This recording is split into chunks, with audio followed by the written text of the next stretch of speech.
Fala, sinceros, beleza? Olha, o vídeo de hoje muito especial e já quero começar agradecendo a você que escolheu clicar aqui, porque vou contar a história de um violão muito importante na história da nossa música, da música popular brasileira. O som que você escutou aí na abertura já é o som que eu tive o privilégio de fazer tocando nele. E aliás, eu já vou fazer uma pergunta para vocês. Quem aqui já teve a oportunidade de tocar em um violão dessa marca, um violão tonante?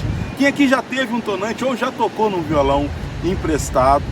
É impressionante a contribuição que essa marca trouxe para a nossa história ao longo dos anos, e muitos anos, né? Porque é uma marca antiga, é dos anos 50, meados dos anos 50 aí. E realmente vários artistas, que inclusive eu e você somos fãs, tiveram um tonante em algum momento da sua trajetória. O tonante não foi uma marca muito famosa e reconhecida nos palcos, porque os violões eram mais simples, o estilo de construção também bastante simples, a tecnologia usada era uma tecnologia bastante arcaica, né? Mas realmente contribuiu muito. Eu fui um dos contemplados aí com a oportunidade, com o privilégio de poder tocar em um violão desse. Aliás, violões que muitas vezes eram duros de tocar e desconfortáveis. E aí o músico dessa época aí se acostumou, aprendeu um caminho raro e muito bonito, que é o caminho de ter que tirar som de um violão. Você sabe o que é isso? Porque a galera desses violões mais modernos, e que também são maravilhosos, eu sou amante do violão, né? Amador do violão, aquele que ama, né? Então tenho o privilégio de encontrar valor em cada viés, em cada história, em cada instrumento. Mas realmente os violões de hoje em dia, eles têm a facilidade de entregar pra gente praticamente um som pronto. Mas antigamente não era assim, né? Muitas vezes a gente realmente tinha que se virar e tirar o som do instrumento. Curiosidade é que essa marca é de uma origem, de uma linhagem portuguesa. Eu acho que isso aí pouca gente sabe. Agora, uma coisa muito bonita é que foi uma empresa de cunho familiar. Aliás, a história do violão, de uma forma geral, ela é calcada nesse formato, né? Empresa de formato familiar.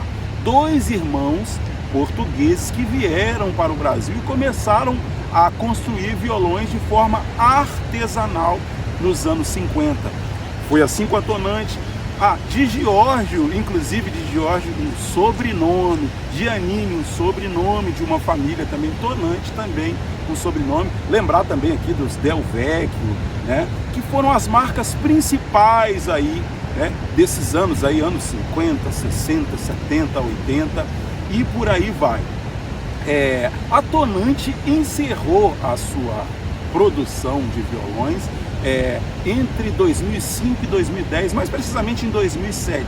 Né? Então, de 1954, 1955 até 2007, foi muito tempo produzindo violão. Agora, por que a tonante sofreu? Né? Sofreu pelo seguinte: ela chegou no mercado e logo em seguida, pouquíssimo tempo, pouquíssimos anos ali de fabricação manual de violões, foi instalado ali aquele período da ditadura, né? E na ditadura, a gente sabe, é impressionante, né? Vários artistas do violão, da música como um todo, mas o violão foi considerado como um instrumento altamente, quase que criminoso, né? Quem tocava violão era mal visto pela sociedade, o violão não era incentivado, muita gente tocava violão escondido. Olha aí que interessante, né? E foi nesse viés aí que a tonante ganhou espaço pelo seguinte: ela fazia os instrumentos mais baratos do mercado. Enquanto um Digioge era aquela coisa só para quem podia mesmo, porque era mais caro. O Giannini acompanhava ali alguns modelos mais em conta do que o Digioge. O Tonante vinha para metade do preço para baixo. Então foi assim que muitos brasileiros tiveram acesso à oportunidade de ali, de forma, sabe, você conhece alguém que toca violão, onde ele mora, eu preciso conhecer essa pessoa, né? Então foi um formato de se aventurar com a música único e muito valioso. Aliás, vale aí um acréscimo, que é o seguinte, né? Foram anos onde a imersão para o universo dessa arte maravilhosa que era o violão, era feita exclusivamente pelo amor à arte, pelo aquilo que se sentia ao ouvir o violão, né? Inclusive lembro do nosso mestre Arthur Maia, aquela frase que a gente nunca esquece, né? Sobre música: se é bom ouvir, imagina tocar. Então, ouvir um violão tocar é maravilhoso, desperta o interesse. Agora, quando você começa a passear por aquilo ali e descobrir a maravilha que essas vibrações começam a reproduzir, tanto no externo quanto no nosso interior, porque o violão vibra na gente também, né? Vale ressaltar aqui a sonoridade desses violões. Quem teve a oportunidade de tocar sabe, apesar de uma construção muito simplória, não tinha tensor no braço, por isso a massa do braço era mais gorda, mais cheia ali para poder suportar a tensão das cordas, né? Aliás, existia uma cultura de ficar trocando de corda de nylon para corda de aço no violão. Isso acabava empenando os braços do violão, fazia com que o músico sofresse mais para tocar. O conceito da luthieria, que hoje ainda é pouquíssimo difundido e divulgado, né? Nos anos 60, 70 era menos ainda, então a pessoa que tinha um violão com o braço empenado acabava ficando com aquilo ali para o resto da vida, a maioria dos músicos, né? Isso é muito interessante. Agora, deixa eu botar algumas imagens aqui para mostrar esse violão em especial que eu tive o privilégio de tocar, porque tem uma história, aliás, cada violão tem uma história que comunica com a gente mesmo, né? Eu tive o meu com essa marca. Esse violão foi um presente de um avô para uma neta, né? Para que a neta se ingressasse com a música. Os anos se passaram, né? Esse contato não se aprofundou e hoje nasceu o desejo aí, né? Lembrando do incentivo do avô aí para tocar violão. Então o violão foi trazido, ou melhor, foi levado à luthieria da Ponto do Músico, né? Onde existe um trabalho, até aproveitar abrir um parênteses aqui e agradecer por esse espaço, né, que permite que a arte se difunda. Isso é muito legal, aprendo muito dentro da luthieria, super recomendo a luthieria da Ponto do Músico, o trabalho feito carinhosamente, o trabalho artístico aí de ressuscitar os instrumentos muitas vezes, né, feito pelo Silva Luthier, né, um cara que eu tenho um carinho muito grande, o Binho, não é isso? Eu acho isso muito legal. Então você começa a perceber que o instrumento tem as marcas aqui, tinha uma trajetória, ele arranhou mesmo, e o meu ponto de vista com relação ao instrumento antigo é que certas marcas, se a gente fizer plástica, a gente acaba perdendo a identidade com a história que se passou. Às vezes alguma marca lembra a gente de um episódio, de um capítulo da vida da gente, de um momento em que a gente conseguiu superar, ou de uma risada, ou de uma lágrima que a gente derramou, né? Então essas marcas, elas são importantes demais e eu acho isso muito sensacional. Eu vou deixar vocês com alguns takes que eu tive o privilégio de pegar o violão ali no meio da luthieria, com a loja funcionando mesmo, fechar os meus olhos e tirar o som que veio do meu coração. E eu espero que você se identifique com esse som também, porque eu pude voltar aos meus 7 anos de idade, aos meus 10 anos de idade, onde todo o contato que eu tive com o violão e com a música foi através desse instrumento. Tem muita gente que fala mal por causa do acabamento, fala muito mal por causa da questão do conforto. Eu gosto muito da ideia e não quero perder isso, né? Essa coisa de enxergar o valor em cada situação.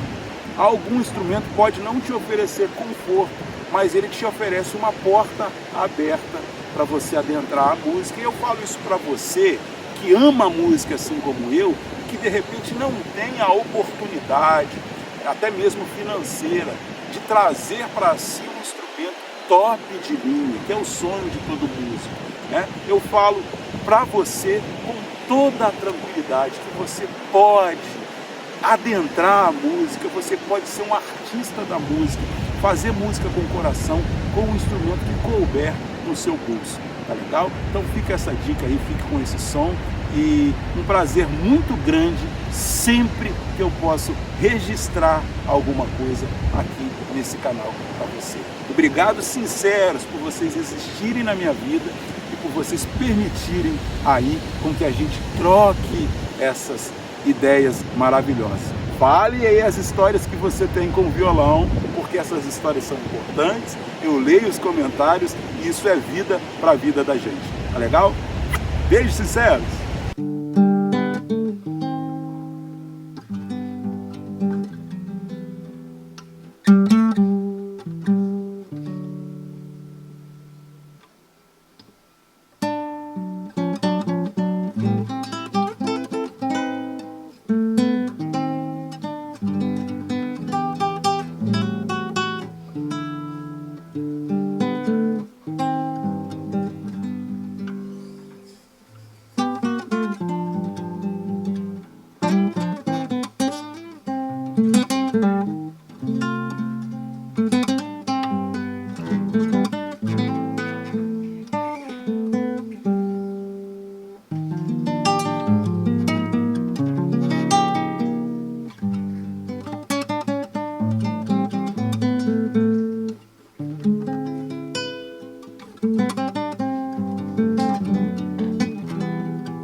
Quando sair o CD instrumental, eu vou escutar bastante.